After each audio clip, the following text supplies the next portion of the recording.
دقيقة واحدة ممكن تقرأ الفاتحة مرتين وتقرأ الإخلاص مرة.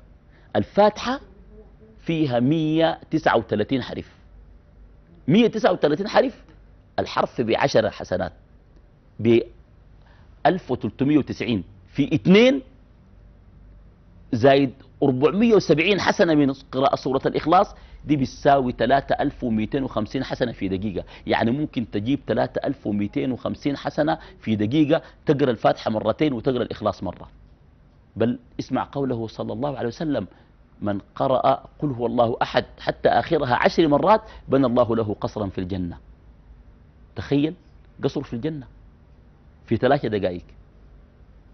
الإخلاص 10 مرات 3 دقائق، الإخلاص 10 مرات مش كثيرة، 3 دقائق بس قصر في الجنة. زول يغترب 30 سنة ما يلقى له قطعة واطة في الأزهري. تخيل 3 دقائق يدوك قصر في الجنة.